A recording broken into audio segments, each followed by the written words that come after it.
Hello tout le monde, voilà, donc c'est ma première ici, voilà, c'est la première vidéo que je fais et que je vais tourner donc sur YouTube parce que j'ai pas mal de choses que j'aimerais vous partager et je me suis dit que c'était un bon endroit pour vous partager un peu tout ce que j'ai besoin de vous partager, tout ce qu'il y a à dire.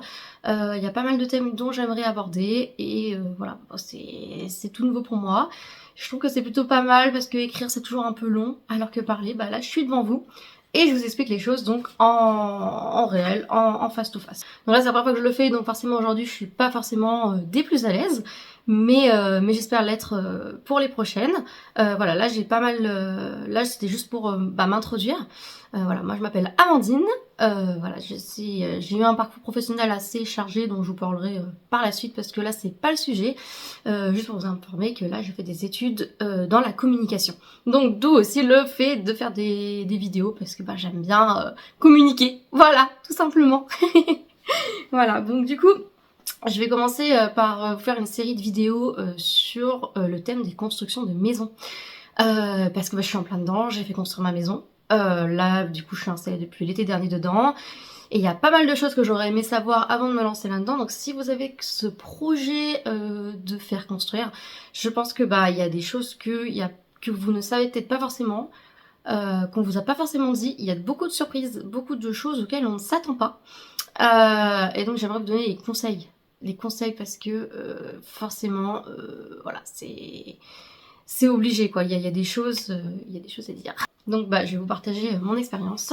Déjà, il faut savoir que quand on fait construire, faut avoir de la patience, beaucoup de patience, parce que ça ne se fait pas du jour au lendemain. C'est pas comme l'achat d'une maison où on fait la visite, on signe chez le notaire, 3 mois après on est installé, entre guillemets, parce que il y a toujours les délais avec les prêts bancaires, etc. Donc forcément, si vous comptez faire construire, faut déjà d'une être patient parce que la patience, parce que c'est long, c'est long.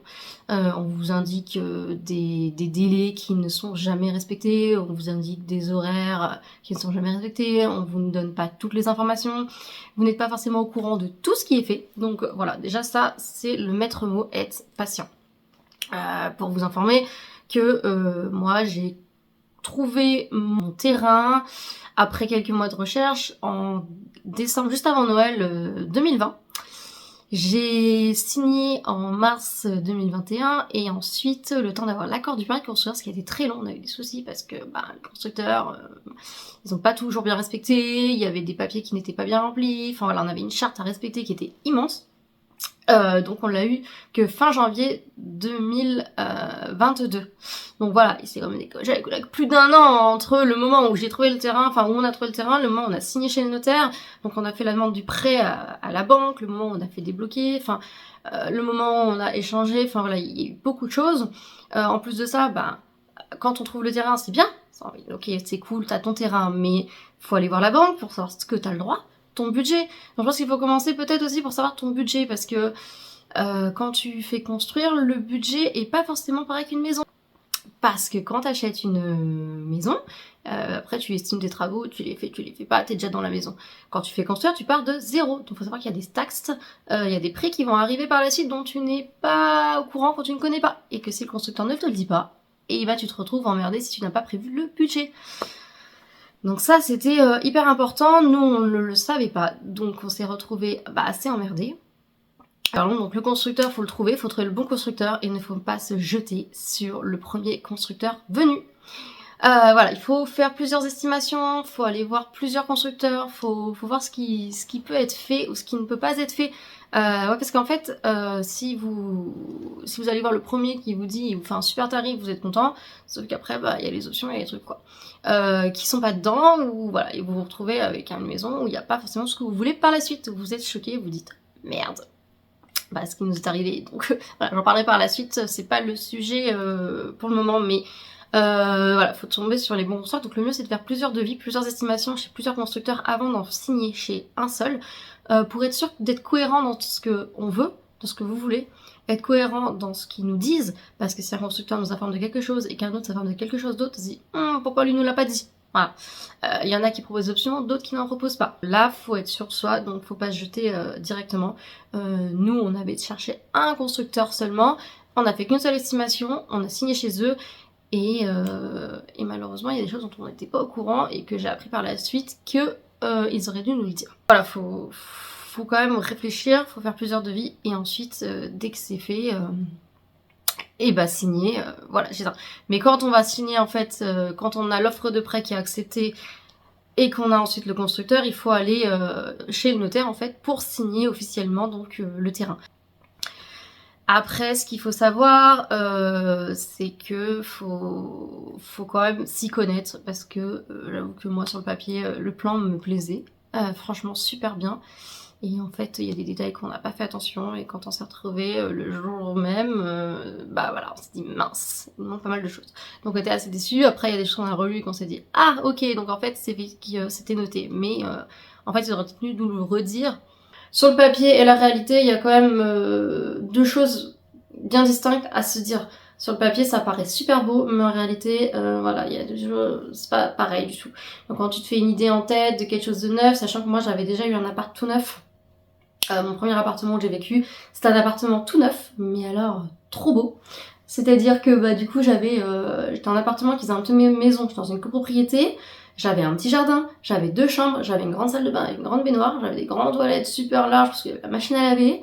J'avais un couloir entre les parties chambre et les parties cuisine, salle de vie. Et en plus j'avais une cuisine tout comprise, donc j'avais le four, j'avais tout, j'avais juste à rajouter mon frigo. Et mon micro-ondes. Donc en fait, puis bon après des petits trucs, voilà. Donc là, pareil, il faut savoir que une construction de maison, la cuisine n'est pas non plus dedans en fait. Elle n'est pas incluse. C'est-à-dire que la cuisine, faut aller chez quelqu'un qui font les cuisines. Donc, enfin voilà, faut savoir que pour la cuisine, elle n'est pas comprise par les constructeurs. C'est à nous d'aller faire. C'est à nous d'aller voir des constructions, des constructions de cuisine, enfin ceux qui proposent des cuisines, faire un devis, faire du sur-mesure avec eux et ensuite il faut bien la montrer au constructeur avant qu'il débute la construction. Parce que c'est là qu'ils vont se dire ok on met les prises électriques à tel endroit, comment vous voulez, qu'est-ce que vous voulez à tel endroit. Parce que si le lavabo en fait il était prévu dans la cuisine, ce qui fait qu'on n'avait pas à mettre le lavabo, eux en fait ils nous mettent juste un lavabo, un petit meuble en dessous et voilà c'est tout. Donc en fait si on leur montre déjà ce qu'on a et qu'on leur dit que le lavabo déjà inclus, du coup ils vont pas nous le mettre, ils vont rien nous mettre et donc après c'est nous quand on reçoit la cuisine de la faire monter. Donc soit il y a des frais supplémentaires selon ou alors on le fait soi-même si on s'y connaît ou voilà. Donc ça aussi c'est à prendre en compte, c'est des coûts supplémentaires qu'il faut penser. Pareil, il y a toujours des détails en fait qui sont pas inclus, comme il y a plein de choses dont je parlerai par la suite, mais c'est pour vous dire qu'effectivement il y a toujours des mauvaises surprises. Faut pas s'attendre à avoir la maison de ses rêves tout de suite. Faut pas s'attendre à avoir tout d'un coup. Parce que malheureusement, c'est pas le cas. Des clés, elle s'est faite en mai l'année dernière, en mai 2023. Donc en fait, voilà, il y a eu quand même 3 ans quasiment d'attente. Et quand on s'est installé, on s'est pas installé tout de suite parce que forcément la peinture et le parquet n'étaient pas inclus non plus chez notre constructeur. Donc la peinture, on est passé par quelqu'un d'autre. Donc une société externe qui nous a fait également la pose du parquet. Alors ils font le carrelage, mais le carrelage, eux, ils font du carrelage partout. En tout cas, les constructeurs chez qui nous on est passé, mais en général les constructeurs proposent uniquement le carrelage. Bon, moi c'était un choix de ne pas vouloir de carrelage hormis dans la cuisine et les salles de bain, salles d'eau, toilettes. C'était un choix de ma part. Donc déjà c'est pour ça aussi que forcément on n'a pas pu s'installer tout de suite dans la maison. Ce qu'il faut aussi savoir, c'est qu'il y a des petits délais avec la banque. Donc en fait quand on signe la remise des clés, on doit verser le dernier pourcentage pour pouvoir récupérer les clés donc au constructeur. Comme je disais, il y a des étapes de déblocage de fonds dont je vais revenir aussi. Et là, pareil, la banque, dès qu'elle nous débloque tout, elle se dit c'est bon, on s'installe dans la maison. Donc on est obligé de payer, si on vit encore dans un autre logement, de payer les frais de ce logement, plus les frais de crédit de la maison. Et voilà, pour les déblocages des fonds aussi, quand on fait construire une maison, donc, la banque va vous accorder un crédit. Donc si vous avez un apport, que vous le mettez, je sais pas, vous le débloquez vous-même. Si vous avez un apport, vous donnez l'apport à la banque et puis après vous débloquez au fur et à mesure. Enfin si vous avez tout, tant mieux pour vous, hein. Vous pouvez tout donner au fur et à mesure au constructeur, c'est cool, vous avez de la chance. Mais si vous faites ce passage, vous avez un petit apport qui vous couvre que des petits frais, la banque, en fait, au fur et à mesure que la construction de la maison va avancer, on va vous demander de débloquer les fonds. Donc là, c'est là qu'il faut être bien vigilant avec la banque, parce qu'il faut des factures. Tout ça. Donc le constructeur, dès qu'ils vont nous envoyer en fait les factures au fur et à mesure de tout ce qui se fait, au fur et à mesure des étapes de la construction de la maison, la facture, après il faut l'envoyer à la banque pour qu'elle débloque les fonds. Sinon, en attendant, eux ils avancent plus les travaux non plus. Donc entre l'été où ils sont pas là pendant un mois parce qu'ils se prennent le mois d'août en congé, quand il pleut, ils peuvent pas forcément venir quand c'est à l'extérieur, la neige, le vent, enfin voilà, il y a des intempéries ou autres, forcément des fois, toujours des petits soucis.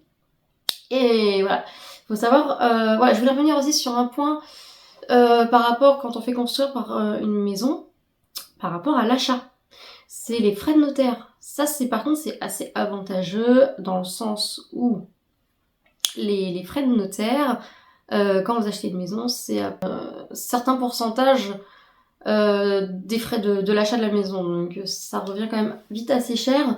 Alors donc des fois les frais de notaire peuvent monter à 15 000 ou 20 000 euros pour l'achat d'une maison, selon le montant de la maison, mais pour une maison à peu près de 200 000, voilà.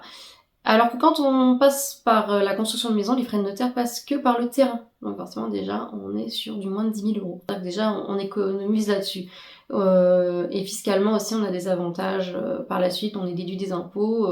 Il y a une fiscalité, il y a un truc aussi pendant les 2 premières années. Ça, on en reviendra plus tard. Donc déjà, il y a des choses assez intéressantes à penser là-dessus. Et aussi, alors là je ne connais pas les nouvelles lois, mais quand on n'a jamais été propriétaire, en tout cas nous c'est ce qui s'est passé, comme on n'a jamais été propriétaire auparavant, on a un taux après un taux zéro. Donc, sur un certain temps, et après un taux, voilà. Mais voilà, faut le savoir, mais si vous avez déjà été propriétaire ou que vous n'êtes pas éligible au prêt à taux zéro, pour d'autres raisons, parce que je sais que d'autres lois sont passées entre temps, je me renseignerai, je vous en reparlerai la prochaine fois là-dessus, effectivement, là, ça peut être intéressant. C'est vrai que ça c'est le plus important quand on démarre, de bien suivre les démarches administratives pas à pas pour être sûr de ce qu'on fait en fonction de son budget, de ses attentes, de ses besoins, de ce qu'on veut faire. Être satisfait à la fin, voilà, donc faut être un petit peu plus piquant en fait, être peut-être un peu plus chiant envers les constructeurs, les suivre. Pareil, dès qu'ils commencent à construire la maison, il faut aller voir en fait en général une fois par semaine minimum, voire même des limites tous les jours, pour être sûr qu'ils soient sur le terrain, parce que des fois, ils abandonnent pendant un mois, ils nous préviennent pas, on y va une fois par mois, et on se dit, ça va commencer là, pourquoi ça bouge pas? Donc là, on se dit mince quoi, et on les appelle, oui, non, on s'en occupe, et en fait, voilà. Les taxes, je voulais quand même finir sur cette vidéo sur les taxes, parce que quand on fait construire une maison, on part de zéro, comme je disais. Donc déjà, il faut penser qu'il faut faire donc la construction de la maison, faut vérifier que le terrain est viabilisé ou non. C'est-à-dire que si le terrain est viabilisé, il va coûter plus cher, puisque les raccords pour les eaux usées et de l'eau potable, ainsi que le boîtier électrique seront déjà installés. Donc après, on puisse avoir de l'eau courante, électrique, en fait les constructeurs vont venir et puissent mettre les tuyaux. Si c'est pas viabilisé, c'est à notre frais, c'est à notre charge, et ça faut voir, c'est un coût supplémentaire. Faut voir aussi ce qui est rentable. En général, on achète un terrain viabilisé pour pas s'embêter. Moi, j'ai trouvé que des terrains viabilisés dans mes recherches, donc je pense que c'est quand même le mieux. Parce que ils sont plus chers, mais au moins, voilà, tranquille. Ce qui fait que quand la maison est en construction, on a la première partie où ils nous installent le réseau d'eau. Avec un tout à l'égout ou une fosse septique. Après l'ouverture de l'eau, on a le compteur Linky chez Enedis, et ça aussi c'est un coût supplémentaire. Donc il y a l'ouverture de l'eau qui a un coût, parce qu'après ils nous font relier l'eau, et ensuite on a les factures d'eau du coup qui tombent, parce que ils vont servir de l'eau pour la construction. Puis après il y a la taxe d'assainissement du coup d'ouverture des eaux usées qui va arriver. Étant donné que je suis dans la reconversion professionnelle dans la com et que je suis dans un domaine de l'eau, ça je pourrais un peu plus vous en reparler par la suite. Parce que du coup, je connais un petit peu. J'ai quelques petites bases, on va dire. Il faut aussi compter les frais, donc la taxe d'assainissement qui coûte très cher. Hein. Ça peut monter à des 3 000, 4 000, 5 000 euros, hein, la taxe d'assainissement, payable en 6 fois maximum quand on le demande. 6 mois, sur 6 mois. Étalement sur 6 mois.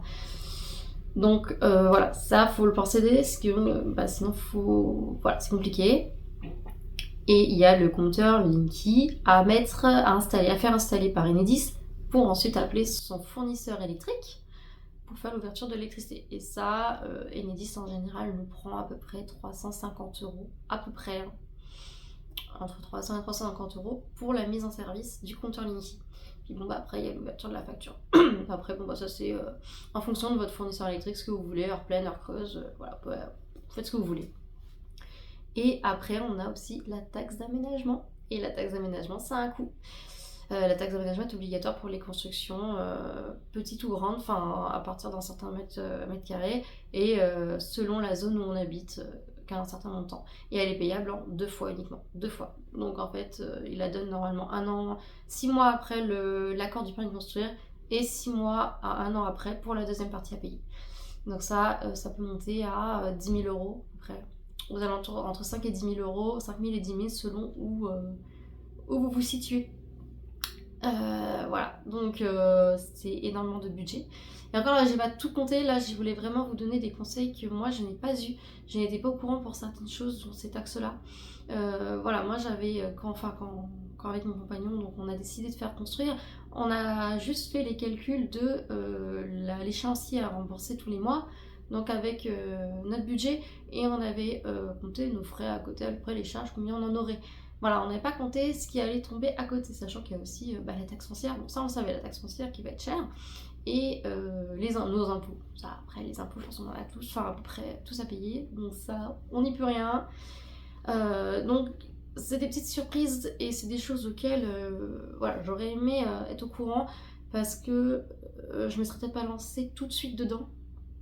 Ou voilà, ou je sais pas comment je me serais débrouillée, mais j'aurais peut-être j'aurais peut-être fait autrement, j'aurais peut-être demandé plus à la banque parce que la banque nous a débloqué que pour le montant de la maison. On aurait peut-être pris une alternative pour faire une enveloppe budgétaire supplémentaire pour ces choses-là.